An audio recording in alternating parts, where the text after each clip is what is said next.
നമസ്കാരം. ഗൗരവതരമായ വിഷയമൊന്നുമല്ല, എന്നാൽ ഗൗരവമല്ലേ? അതെ. അതിനെക്കുറിച്ച് 2-3 വാചകം മാത്രം. പണ്ട് നമ്മുടെ സ്വപ്ന മാഡം ഇവിടുന്ന് കേരളത്തിൽ നിന്ന് വലിയ പ്രശ്നങ്ങളൊക്കെ ഉണ്ടാക്കിയ സമയത്ത് രാഖി രാമാനം എന്നൊക്കെ പറയുമ്പോൾ രാത്രിക്ക് രാത്രി ഇവിടുന്ന് ബാംഗ്ലൂർ എത്തിയത് അറിയാമല്ലോ അല്ലേ? എല്ലാവർക്കും അറിയാം. അതെങ്ങനെ എത്തിയതെന്ന് ഞാൻ വിശദീകരിക്കണില്ല. അതൊക്കെ നമ്മുടെ റൂട്ട് വഴി പോയത്, ഇവിടെ ഈ മുടപ്പിലൂർ വഴി. പോട്ടെ, എന്തായാലും അതിലേക്ക് കിടക്കണില്ല. ഒക്കെ വലിയ വലിയ ആളുകളുടെ പ്രശ്നങ്ങളാണപ്പോൾ. വലിയ ആളുകളുടെ പ്രശ്നങ്ങൾക്ക് ഇടപെട്ടിട്ട് തല പോകാനുള്ള ഇടപെടലുണ്ട്. അപ്പോൾ അതങ്ങനെ ഇരിക്കട്ടെ. അങ്ങനെ ഒരാൾ അമേരിക്കയിലെത്തി. അതിനെക്കുറിച്ചാണ്. എന്ന് വെച്ചാൽ നമ്മുടെ ഇവിടുത്തെ നിയമം, കേരളം വളരെ അതിശക്തമായ പോലീസ് സംവിധാനം ഉള്ളതാണ്. ഇന്ത്യയിൽ നമ്പർ 1 പോലീസാണ്, സംശയമേ ഇല്ല. കേസിൻ്റെയൊക്കെ കാരണത്തിൽ ഇപ്പോൾ അടുത്ത കാലത്ത് തന്നെ നമ്മുടെ കേരളത്തിലെ ആലത്തൂർ പോലീസ് സ്റ്റേഷനിലെ ഏഷ്യയിൽ തന്നെ 5ാം സ്ഥാനം വാങ്ങിച്ചിട്ടുള്ളത്. അപ്പോൾ പ്രഗത്ഭമായ പോലീസ് സംവിധാനമാണ്, പ്രഗത്ഭരായിട്ട് ഉദ്യോഗസ്ഥരാണ്, യാതൊരു സംശയമില്ല. അവർ കൃത്യമായ രീതിയിലേക്ക് കരുക്കൾ നീക്കിക്കൊണ്ട് അതിനെ കണ്ടെത്തേണ്ടത് കൃത്യമായി കണ്ടെത്തും. പക്ഷേ ഒപ്പം ഒഴിവാക്കേണ്ടത് ചില സമയത്ത് ഒഴിവാക്കപ്പെടുന്നുണ്ടെന്നുള്ള വിമർശിക്കപ്പെടുന്നുണ്ട്. ആ വിമർശനം രാഷ്ട്രീയത്തിന് അടിമപ്പെട്ടതുകൊണ്ടാണ്. അതൊക്കെ അവരവർ ചിന്തിക്കട്ടെ. രാഷ്ട്രീയത്തിൽ അടിമപ്പെടാണ്ടിരുന്നു കഴിഞ്ഞാൽ, അവനവൻ്റെ സ്വത്വബോധത്തിൽ നിർത്തിക്കഴിഞ്ഞാൽ എത്രത്തോളം അതിൻ്റെ ദുരന്തങ്ങൾ ചിലപ്പോൾ അനുഭവിക്കൊണ്ടിരും. അതൊക്കെ വലിയ സാമൂഹ്യ വിഷയമാണ്. ഞാൻ അതിനെക്കുറിച്ചല്ല പറഞ്ഞത്.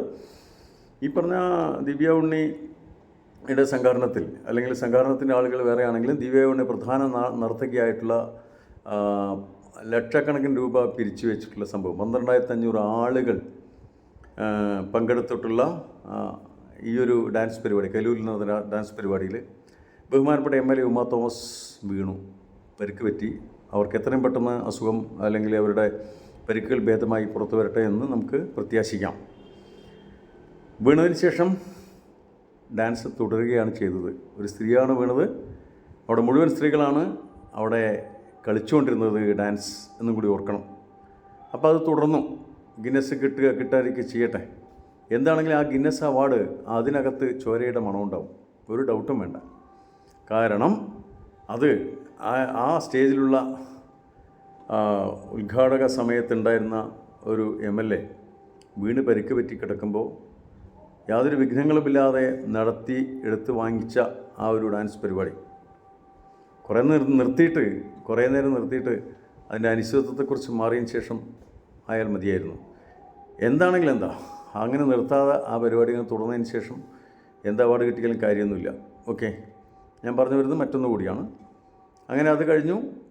കേസുകളും കാര്യങ്ങളൊക്കെ എടുത്തുകൊണ്ടിരിക്കണം. ഇതാ ഇന്ന് ഉച്ചയ്ക്ക് അതിൻ്റെ സംഘാടക സമിതിയൊക്കെ സ്റ്റേഷനിൽ ഹാജരാകുന്നുണ്ട്, നിയമ നടപടികൾ സ്വീകരിക്കുന്നുണ്ട്. ഇങ്ങനെ വളരെ തീക്ഷ്ണമായ രീതിയിൽ ഈ നിയമ നടപടികൾ സ്വീകരിച്ചു കൊണ്ടിരിക്കുന്ന ഈ കലൂർ സ്റ്റേഡിയത്തിലെ അപകടവുമായി ബന്ധപ്പെട്ട, അല്ലെങ്കിൽ സെക്യൂരിറ്റി മെഷേഴ്സ് കൃത്യമായി പാലിക്കാത്തതുമായി ബന്ധപ്പെട്ട, എന്താ പറയുക, മനഃപൂർവ്വമല്ലാത്ത അശ്രദ്ധ എന്നൊക്കെ പറയുമല്ലോ, അതിനെ സംബന്ധിച്ച് കേസും നടപടികൾ നടന്നുകൊണ്ടിരിക്കുമ്പോഴാണ് ഇതിലെ പ്രധാനിയായിട്ട് ദിവ്യ ഉണ്ണി അമേരിക്കയിലെത്തിയത്. അത്രേ ഉള്ളൂ. ഇവിടെ കേരളം പ്രബുദ്ധ സംസ്ഥാനമാണെന്നൊക്കെ പറഞ്ഞാൽ പോലും രാഷ്ട്രീയ മതഭേദമന്യേ പണമുള്ളവൻ ഇവിടെ രക്ഷപ്പെടും. ഞാൻ എപ്പോഴും പറയാറുള്ള പോലെ, നിയമം ചിലന്തി വല പോലെയാണ്. അതിൽ ചെറിയ ജീവികൾ കുടുങ്ങുകയും വലിയ ജീവികൾ രക്ഷപ്പെടുകയും ചെയ്യും. അത് കേരളത്തിലും ഇന്ത്യയുടെയും പാരമ്പര്യമായി തന്നെ ഏതെങ്കിലുമൊക്കെ നിരപരാധിയാണ് ഇതിനകത്ത് പെട്ടതെങ്കിൽ അവൻ്റെയൊക്കെ കാര്യം കട്ടപ്പുകയാണ്. അവൻ അനങ്ങാൻ സമ്മതിക്കില്ല, സ്റ്റേഷനിൽ പിടിച്ചിരുത്തും. ഞാൻ സ്റ്റേഷൻ നടപടികൾ വിമർശിക്കുകയില്ല, അത് ഞാൻ തൽക്കാലം ഉദ്ദേശിക്കണില്ല. പക്ഷെ ആ സംവിധാനത്തോടുള്ള തെറ്റെന്താണ് നോക്ക്. അവർ ഇനിയിപ്പോൾ തിരിച്ചൊരു ചോദ്യം ചെയ്യാൻ നോട്ടീസ് കൊടുത്തു വിട്ട് കഴിഞ്ഞാൽ അവർ പോകുമോ? ആലോചിച്ചു. 45 CRPC പ്രകാരമുള്ള നോട്ടീസ് കൊടുത്തു കഴിഞ്ഞാൽ അവർ പൊയ്ക്കോട്ടെ. പക്ഷെ അതിനൊക്കെ ചില നിബന്ധനകളും ഇല്ലേ? വേറൊരു സാധാരണക്കാരനാണെങ്കിൽ ഇങ്ങനെ അനാസ്ഥയായിട്ട് കൈകാര്യം ചെയ്യും വിഷയത്തിൽ. അയാൾ സ്റ്റേഷനിൽ ചിലപ്പോൾ പുറത്തിറങ്ങില്ല, അത് ചോദ്യം ചെയ്തിട്ട് വിട്ടാൽ മതി, നിങ്ങളാണ് പ്രധാനി എന്ന് പറഞ്ഞിട്ട്. അപ്പോൾ ഇതൊക്കെ പക്ഷഭേദത്തിൻ്റെ ഏറ്റവും വലിയ മകുടോദാഹരണമായിട്ട് മാറുമ്പോൾ നമ്മുടെ കേരള പോലീസിനും ഇതിൻ്റെ പിന്നിൽ നിൽക്കുന്ന ആളുകളൊക്കെ നാണക്കേടാണ്. എന്ത് നാണക്കേടില്ലേ? ഒരു നാണക്കേടും ഇല്ല. അപ്പോൾ പണമുള്ളവനും രാഷ്ട്രീയ സ്വാധീനമുള്ളവനൊക്കെ ഇവിടെ രക്ഷപ്പെട്ടു പോകും, അല്ലാത്തവനൊക്കെ കുടുങ്ങും. ഇത്രേ ഉള്ളൂ.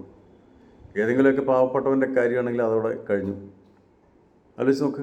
അവർ വീണ് പരിക്ക് പറ്റി, അവിടെ സംവിധാനങ്ങളില്ല, ആംബുലൻസ് ഇല്ല, അവിടെ സ്റ്റേജ് എത്ര ഉറപ്പില്ല, ആ സൈഡിൽ കൈവരികൾ എന്ന് പറഞ്ഞാൽ വെറും റിബൺ വെച്ചിരിക്കുക, സെക്യൂരിറ്റി മെഷേഴ്സ് നോക്കേണ്ട ആളുകൾ നോക്കിയിട്ടില്ല. പണം മാത്രം വാങ്ങിച്ചിട്ടുണ്ട് കറക്റ്റായിട്ട്.